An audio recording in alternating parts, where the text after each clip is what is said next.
Chapter 8. The Cunning Mind Reader.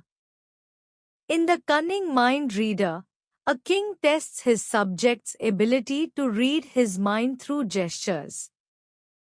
Despite many attempts by scholars and courtiers, only a humble shepherd succeeds.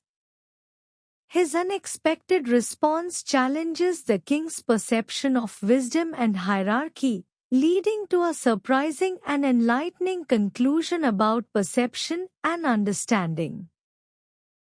Once there was a king who ruled over the Santhal Tiawan Biales in a revered stretch of Bengal. He was very proud of his wisdom and always ready for a battle because he was convinced that his mighty warriors were destined never to lose. He consulted pundits when plotting important moves against rival kingdoms, but often overruled their judgment. One day, he amazed all his subjects by sending a crier through his land, offering a huge reward of grain and goats to anyone who could read his mind. "Can you guess what is in my mind?"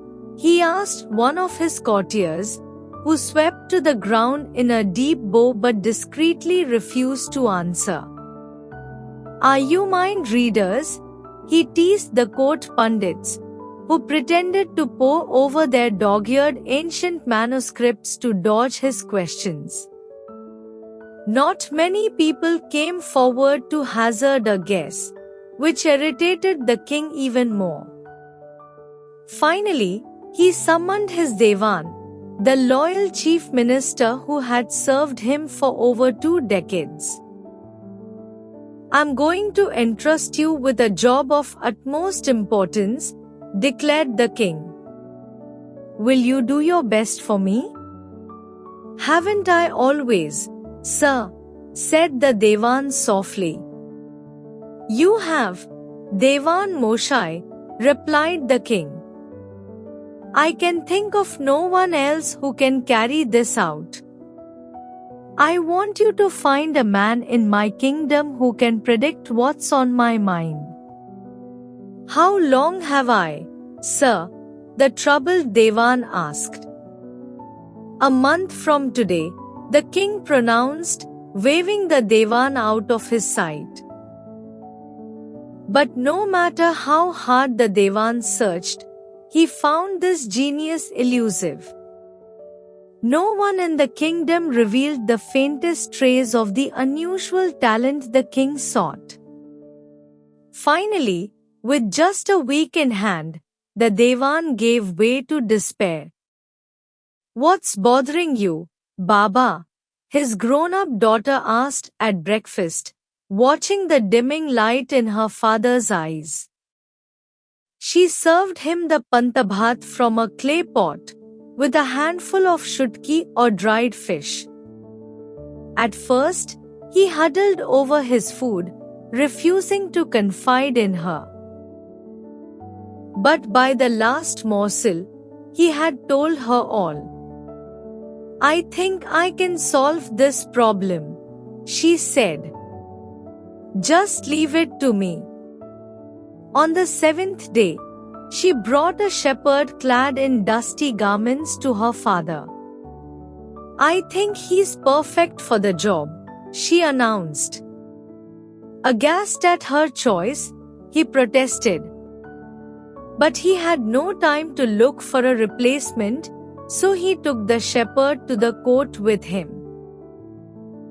The shepherd looked at the king on his magnificent throne, and at his courtiers standing stiffly to attention in rows, according to their ranks. He was smiling to himself. He seemed undaunted by his surroundings. The king snapped his fingers. The shepherd looked at him squarely in the eye.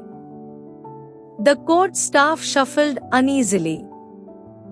Fixing the shepherd with an icy gaze, the king raised a single finger. Quicker than a bolt of lightning, the shepherd held up too. The king guffawed with delight. The courtiers laughed too, though puzzled by the exchange. When the laughter died down, the king raised 3 fingers. The shepherd shook his head violently from side to side, then tried to flee the court. But the sentries restrained him and brought him back to face the king. "This is the wisest man I've ever encountered," said the king, clapping his hand in glee. He took an expensive ring off his right hand and handed it to the trembling shepherd. Then, he sent him home with 100 bags of grain and a herd of goats. Turning to the Devan, the king said, "You are wiser than I'd ever suspected. You've found me a genius in my own kingdom." He rewarded the minister with an expensive shawl embroidered all over with gold thread. Bowing, the puzzled Devan asked the king to interpret the exchange for him. "I held up a single finger, claiming that I was a monarch superior to all others," the king said. But he didn't agree at all. "His 2 fingers told me that God ruled over everyone on earth, even a king like me." "Oh, I didn't understand that," the Devan swallowed, amazed at the wisdom of their debate. "I asked him if there was a third party that was superior to both God and I. He denied it vehemently," the king said. "I might be powerful, but God is even more so. And no one can contest that." "Was that all?" the minister asked. Nodding, the king said, "What a gem of a man you found. He can truly read every thought in my mind." Hours later, on his way to home, the Devan stopped by at the shepherd's hut. The king's explanations had not quite made sense to him. Calling the sleepy shepherd out of his hut, where he slept amidst his sheep and goats, the Devan asked, "What did our king say to you?" Tugging at an overgrown toenail as he squatted in the dust, the shepherd explained, "When you took me to that mighty king, he knew that all I had in the world were my 3 sheep. No more, no less." And so, the Devan persisted. The king held up 1 finger. "He was keen that I should gift one of them to him," the shepherd continued. "Did you agree?" the Devan asked. "He's such a wealthy man," said the shepherd. "How could I insult him by giving him just 1? After all, he owns all the land as far as the eye can see."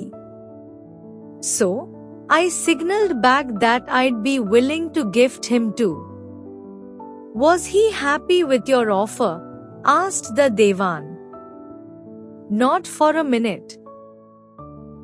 He made it clear that he wanted all the 3 of my sheep," the shepherd explained, in deep anguish. "That was such an impossible request.